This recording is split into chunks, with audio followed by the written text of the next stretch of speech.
Assalamualaikum warahmatullahi wabarakatuh. Pemirsa di mana saja Anda berada, selamat berjumpa kembali dengan channel YouTube Insan Dongeng. Pada kesempatan ini saya Bang Elgi akan membacakan sebuah cerita Bukan Milik Kami karya Bapak Syamsul Arifin. Cetakan pertama tahun 1988, penerbit Balai Pustaka. Kita doakan dulu, semoga pengarang seandainya masih hidup, semoga diberikan selalu kesehatan dan rezeki yang barokah. Dan apabila sudah meninggal, semoga di alam kubur sana mendapatkan rahmat Allah Subhanahu wa Ta'ala. Tak lupa kepada keluarga yang ditinggalkannya, semoga selalu ada dalam kesehatan dan rezeki yang diberkahkan. Amin ya Allah ya Rabbal alamin. Dalam buku Bukan Milik Kami ini, pemirsa, ini buku tersebut memuat 5 cerpen, 5 cerita pendek.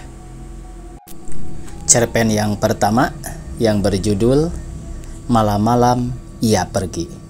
Selamat mendengarkan.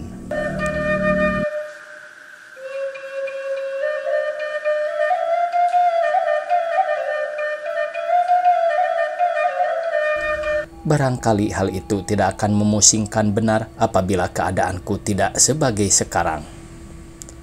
Kau lihat perutku yang separuh bola besar ini, usia kandunganku sudah 7 bulan lebih. Sepekan yang lalu pada malam Senin, menyelamati usia kandungan ini secara sederhana. Menjadi adat di daerah kami bagi perempuan yang mengandung pertama kali apabila usia kandungannya genap 7 bulan, diadakan sekadar selamatan. Selamatan ini disebut melet kandung dan dilangsungkan pada malam bulan purnama. Malam itu purnama sedang naik di langit timur, cahayanya kuning keputihan, terang sekali, sehingga bintang-bintang menjadi pucat. Segala perlengkapan untuk upacara melet kandung telah tersedia. 2 buah kelapa kuning yang masih utuh dan segar. Kelapa ini sebuah diberi gambar pahlawan Arjuna, seorang tokoh dalam cerita wayang.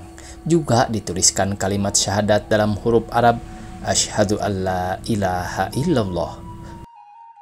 Pada kelapa yang sebuah lagi diukir pula tokoh Sri Kandi, tokoh dan pahlawan wanita dalam cerita wayang. Di samping itu dituliskan kelanjutan dari kalimat syahadat tadi, wa asyhadu anna Muhammadar Rasulullah. Maksud dari kedua buah kelapa ini ialah apabila anak yang akan lahir nanti kelak hendaknya memiliki sifat, sikap, watak, atau pribadi sebagai yang dimiliki sang Arjuna. Dan apabila ia perempuan, semoga memiliki keayuan dan kepribadian sang Sri Kandi. Selain itu tersedia 1 ember besar penuh air yang sebelumnya dicampuri bunga untuk mandi kami berdua. Juga tersedia 7 lembar kain panjang. Pelaksanaan upacara mengambil tempat di tengah-tengah halaman depan. Aku duduk di kursi yang telah tersedia. 7 lembar kain panjang itu nanti akan dicobakan bergantian. Sedang di hari baan, kuletakkan sebuah kelapa yang bergambarkan Arjuna. Setelah air bunga di ember diberi doa, dan oleh seorang perempuan tua, ia mengambil segayung air dan disiramkannya perlahan-lahan di atas kepalaku. Oi, dinginnya bukan main. Setelah itu berganti suamiku mengambil segayung dan dituangkannya ke kepalaku. Kemudian aku harus berdiri dengan tiba-tiba agar kelapa yang ada di haribaanku cepat jatuh. Kelapa yang jatuh ini kemudian diambil untuk digendong oleh ibuku. Saat aku tadi berdiri dan kelapa jatuh, seorang berteriak, "Laki atau perempuan, hoi?" Dan dijawab oleh ibu, "Oh, lelaki bagus." Demikian berulang-ulang dilakukan. Rambutku yang tergerai di punggungku sampai basah sama sekali. Tubuhku demikian pula. Aku menggigil kedinginan. Dan setelah aku dimandikan demikian oleh suamiku, sekarang suamiku harus disiram air sebanyak 7 kali. Aku yang menyiraminya. Orang-orang di sekitar kami, anak-anak tertawa kegelian. Rasanya kami seperti 2 ekor ayam jantan dan betina yang baru diangkat dari air kali. Pada malam selamatan itu, Kami berdoa semoga anak pertama yang akan lahir ini adalah anak laki-laki, seperti juga diharapkan oleh keluarga kami. Ini tidak berarti bahwa kami tidak menyukai anak perempuan, cuma kami berpendapat apabila anak yang pertama ini anak lelaki dan ia ditakdirkan Tuhan berusia panjang serta pula dibekali kemampuan, tentu ia akan dapat secara leluasa berusaha mencari ilmu pengetahuan sesuai dengan kemampuannya. Tapi apabila ia anak perempuan dan dianugerahi Tuhan paras yang cantik atau manis serta tubuh yang sempurna, kukira ia tidak bakal lama mengalami usia kegadisannya. Beberapa pemuda akan melamarnya, begitu kenyataan yang sering terjadi dalam kehidupan sehari-hari. Kau lihat kandungan yang seperti belahan bola dunia ini? Kalau saja ini bukan kandungan yang pertama. Kalau saja di dekatku ada anak-anak kecil kami yang nakal, manja dan lucu, barangkali hal itu tidak akan membuat pikiran dan perasaanku segelisah dan semurung sebagai sekarang. Dan anak-anak kecil itu selain sebagai tetesan darah kami adalah juga sebagai sahabat setia yang akan mengubah kesenyapan ruangan ini menjadi tempat yang menggembirakan oleh kenakalan dan kelucuan mereka. Tentu mereka akan mampu mengurangi ketegangan perasaan semacam yang akhir-akhir ini menyelinap dan menguasai hatiku. Tapi mereka tidak ada di dekatku, belum ada anak-anak kecil yang mungkin sesekali mengganggu ketenanganku bekerja. Di dekatku belum ada anak-anak kecil yang dengan tingkahnya yang lucu tapi wajar dapatlah menghiburku dengan cuma-cuma. Dalam 2 atau 3 bulan mendatang ini, apabila Tuhan menghendaki, barulah di rumah ini akan terdengar suara tangis pertama anakku sayang. Dan bakal datang saatnya rumah ini menjadi riuh dan senantiasa diramaikan oleh suara tangis anakku yang sekarang baru dalam kandungan. Beberapa minggu setelah perkawinan kami pindah ke kota tempat suamiku bekerja. Rumah yang kami sewa kecil saja, terdiri dari sebuah ruang tamu, sebuah kamar tidur, sebuah kamar lagi yang kami pakai untuk kamar makan, dan sebuah kamar mandi yang terpisah. Untuk keperluan masak-memasak, kami tempati serambi belakang antara rumah dengan kamar mandi. Suamiku pernah menyarankan agar aku mencari seorang pembantu rumah tangga, tapi aku menolak. Kupikir selain tempat tidak mengizinkan, juga karena belum banyak pekerjaan rumah yang harus ku selesaikan. Kalau saja kami menyewa rumah yang agak besar, dapatlah adik-adikku atau adik-adik suamiku ikut tinggal bersama kami. Dengan demikian, rumah ini tidak akan sesenyap sekarang sebagaimana apabila suamiku sedang berada di tempat kerja. Tapi mencari rumah sebagai yang kami kehendaki bukan main sulitnya di kota ini, dan apabila ada rumah yang sesuai dengan keinginan dan kebutuhan kami, sewanya terlampau tinggi dan biasanya harus dibayar untuk 2-3 tahun sekaligus. Tentu kami tidak akan mungkin memperolehnya, kami tahu dengan pasti. Karena itu kami tidak lagi memiliki keinginan yang kuat untuk bertempat tinggal di sebuah rumah yang besar. Meskipun demikian, tentu aku akan cukup merasa damai dan bahagia tinggal di sebuah rumah yang kecil, hidup dari gaji suamiku yang juga kecil, dan dalam menunggu dan berhayal tentang si kecil dalam kandunganku kini.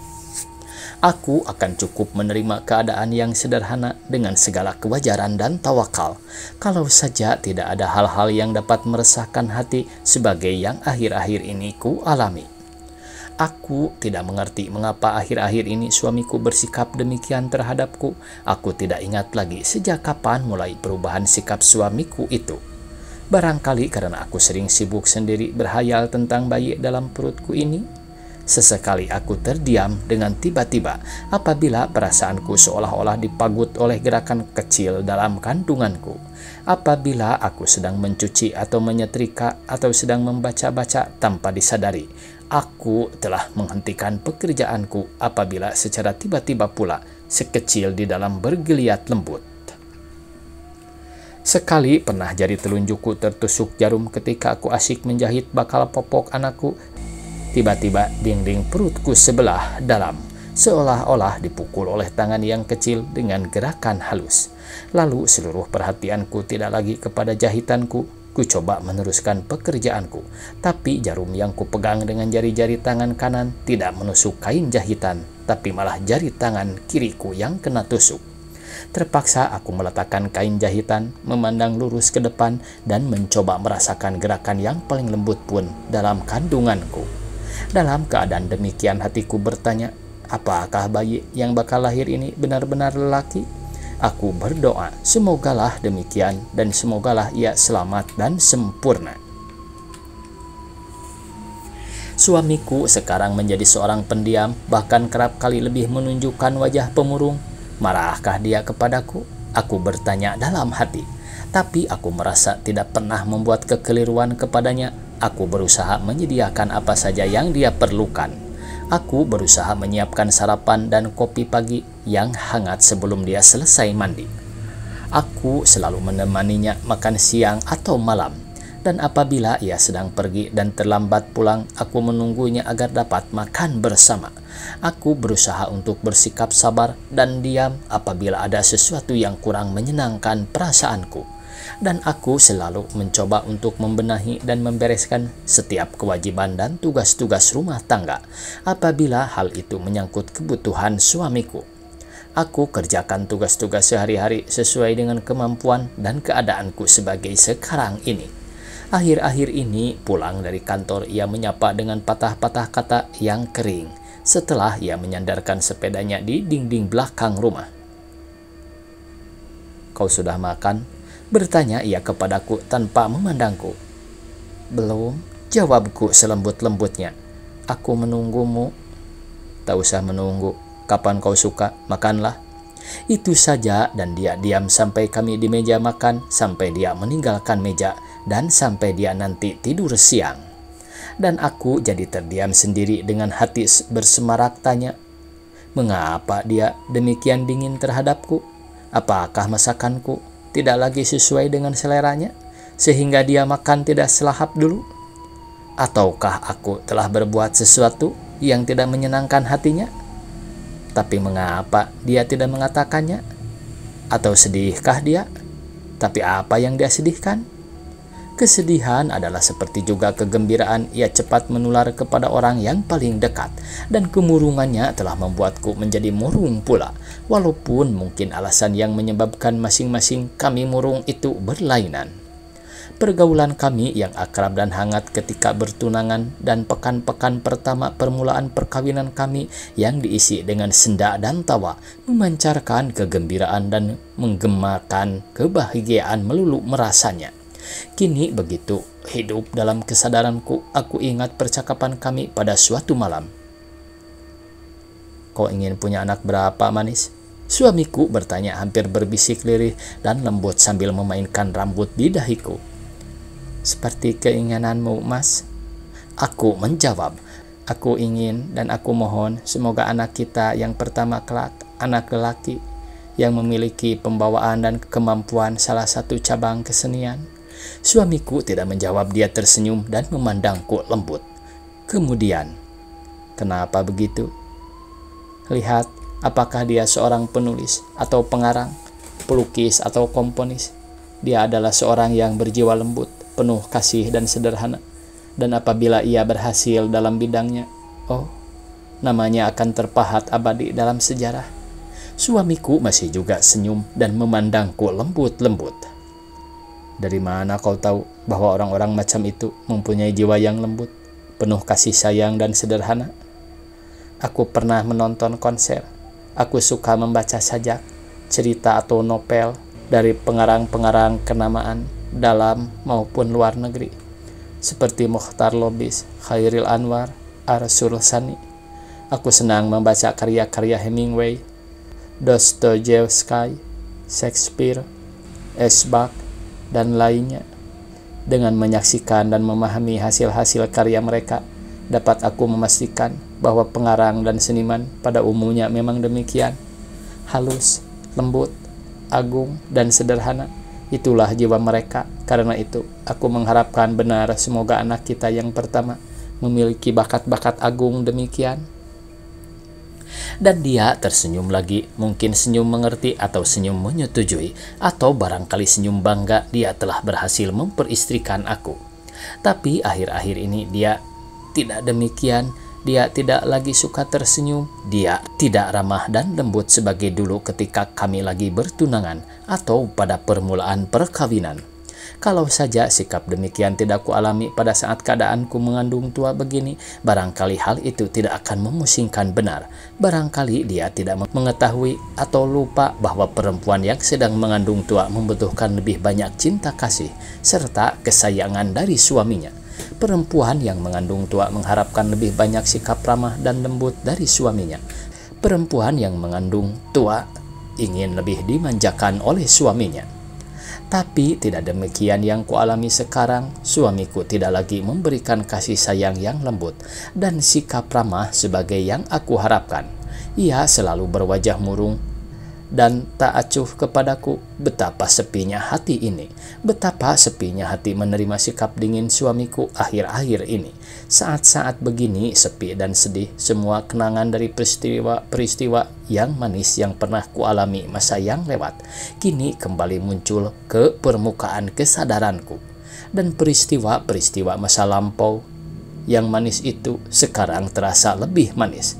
Pada permulaan pertunangan kami, ia berkata, "Hari ini adalah titik permulaan dari sebuah perjalanan panjang. Dalam perjalanan ini, kita akan melewati jalanan yang tidak selalu lurus dan kencang. Sekali kita akan melewati jalanan yang beraspal licin dan bersih, tapi sekali mungkin akan lewat di lorong-lorong sempit, becek, atau berbatu. Dalam perjalanan ini, pasti kita akan banyak berjumpa dengan kepahitan dan kemanisan, suka dan sedih, duka dan gembira. Kita yang bertanggung jawab apakah perjalanan ini bakal selamat tiba di tujuan. Dengan kesabaran, ketabahan, dan tahan uji, insya Allah kita tiba di tujuan. Mari kita berdoa, semoga Tuhan yang Maha Kuasa senantiasa merahmati kita."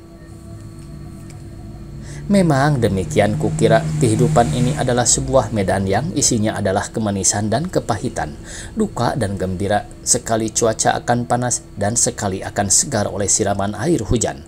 Semuanya kupikir adalah rahmat dari Tuhan, semuanya adalah bermanfaat bagi kehidupan dan pasti mengandung hikmat pula. Tapi apakah keadaan yang kualami sekarang juga akan memberikan hikmat bagi kehidupanku? Aku khawatir kalau peristiwa demikian ini akan menunjukkan bahwa kami akan mengalami kepahitan hidup dan akan melewati lorong-lorong yang sempit dan buntu akhirnya. Semogalah kami terhindar dari nasib yang demikian. Sekali aku terjaga di tengah malam, suamiku tidak ada di sampingku. Aku bangkit dan kucari ia ke ruang tamu, ke ruang makan, tapi tak ada dia. Pintu ke belakang masih terkunci dan ketika aku mencoba membuka pintu depan, terkunci pula, sedang anak kuncinya tidak ada. Ia pergi, kataku pada diri sendiri. Ia pergi tanpa pamit kepadaku. Aku tertunduk di ranjang. Malam sangat sepi, tapi di dadaku suara-suara terasa begitu gemuruh. Berbagai perasaan saling berpusar di dalam. Malam-malam ia pergi, pikirku. Barangkali setiap malam, setiap aku sedang pulas tidur. Demikian ia lakukan. Ia pergi entah kemana, barangkali ke rumah kawannya sekantor. Mungkin mengunjungi rapat perkumpulannya. Aku tidak tahu dengan pasti. Kepastian satu-satunya adalah pada malam begini larut, ia tidak ada di sampingku dan ia telah meninggalkan aku sendiri saat aku sedang tidur. Kembali dadaku gemuruh dan gelisah. Esok paginya aku bersikap sebagai biasa, seolah-olah tidak ada sesuatu yang terjadi. Aku tidak menanyakan kepadanya kemana semalam ia pergi. Aku berpura-pura tidak mengetahuinya. Dan suami pun masih juga diam dan bermuka murung sebagai hari-hari kemarin. Ada keinginanku untuk menanyakan mengapa ia berwajah murung dan bersikap dingin seperti sekarang. Ada kehendakku untuk mengetahui mengapa ia tidak doyan makan dan kemana ia pergi semalam dan mengapa ia tidak pamit kepadaku. Tapi keinginan dan kehendak demikian masih dapat kutahan. Aku berusaha untuk dapat menguasai diri dan bersikap sabar dan mendamaikan perasaan-perasaan yang sedang bergolak ini.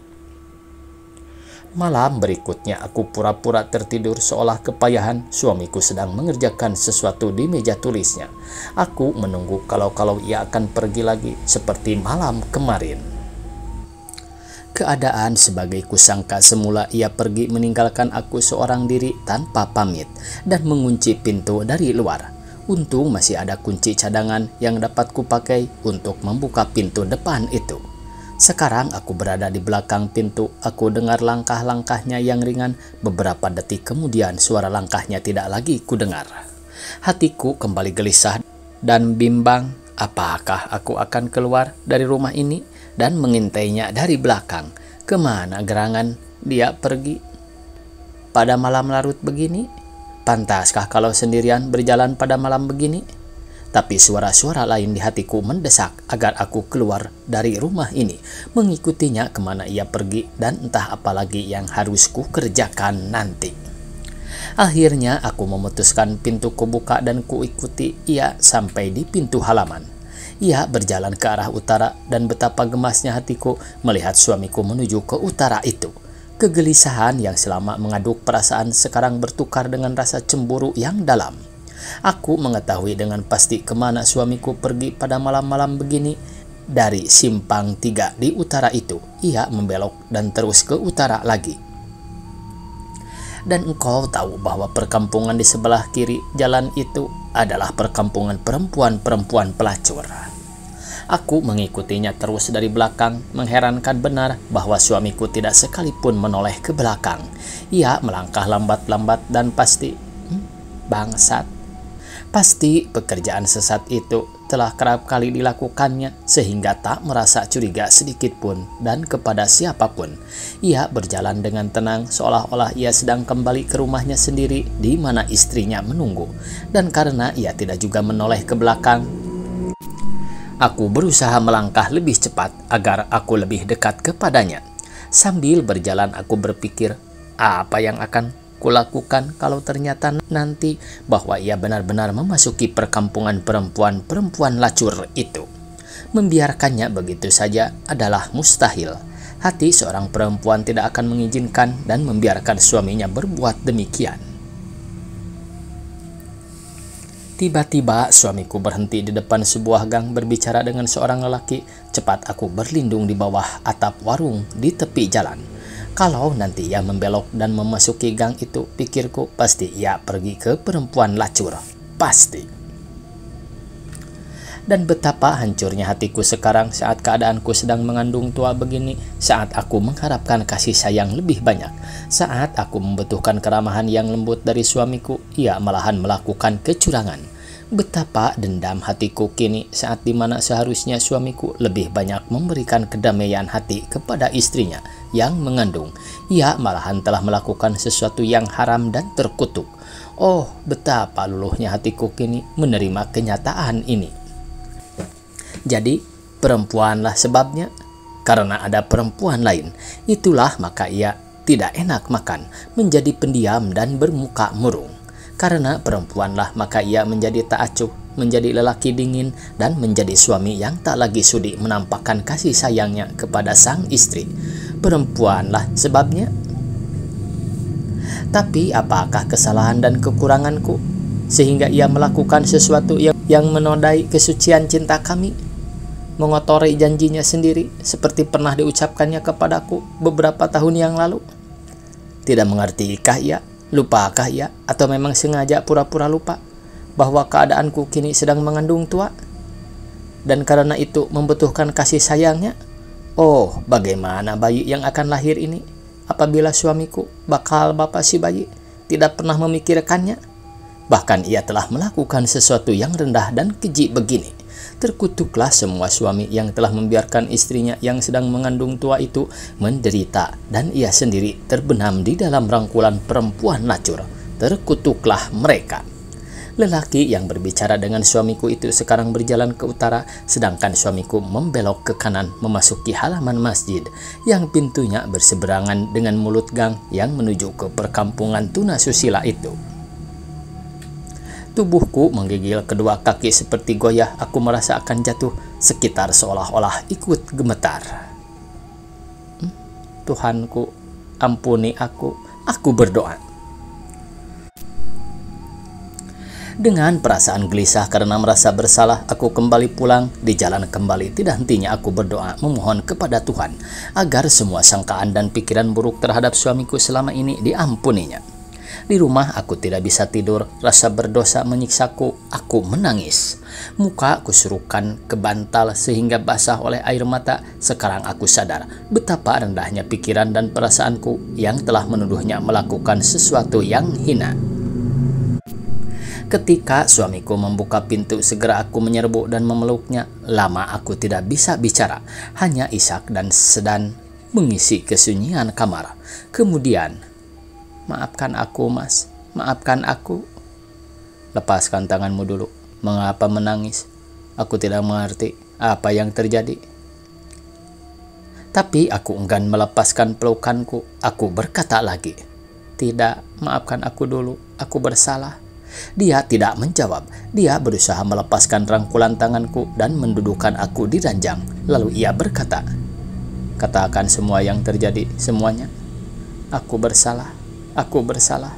Aku mengira sikapmu yang dingin dan tak acuh akhir-akhir ini karena kau tidak lagi mencintaiku. Kukira pada malam-malam begini kau meninggalkan aku sendiri karena ada perempuan lain. Aku salah.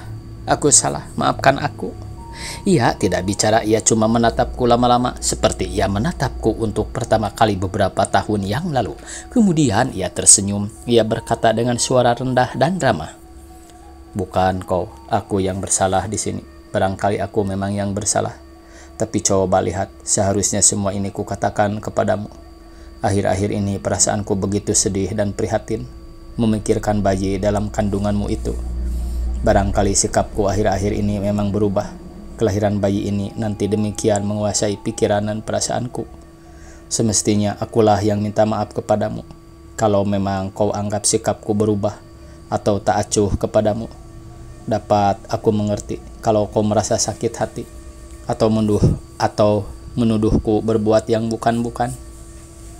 Akhir-akhir ini, bahkan sejak malam upacara melet kandung sepekan yang lalu, aku merasa prihatin benar.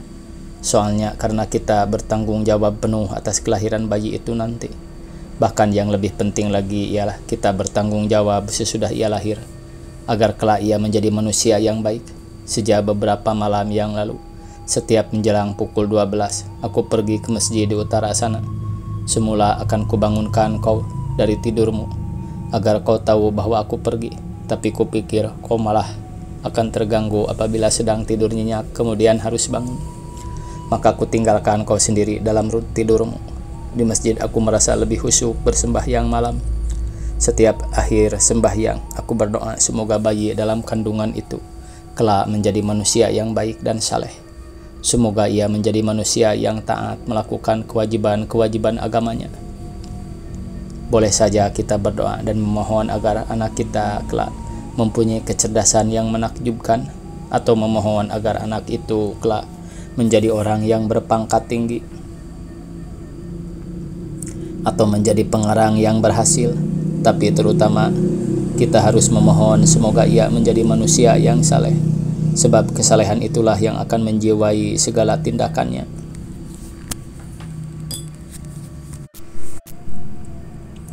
Kita lihat sekarang, pada zaman kita ini, tidak sedikit orang yang berpangkat tinggi, pejabat-pejabat yang berkuasa, menyalahgunakan pangkat dan kekuasaannya, sehingga mereka tersangkut dalam korupsi, perbuatan jinah, dan kemesuman lainnya.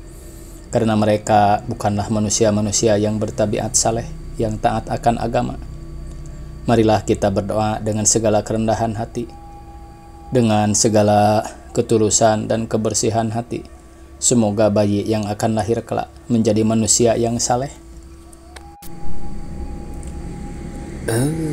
Tamat pemirsa, cerita pertama dari buku Bukan Milik Kami yang berjudul Malam-malam Ia Pergi. Begitulah yang mengisahkan sepasang suami istri dalam kegelisahan mereka menanti kelahiran anak pertama mereka. Mereka selalu berdoa agar anak mereka kelak menjadi anak yang soleh dan soleha.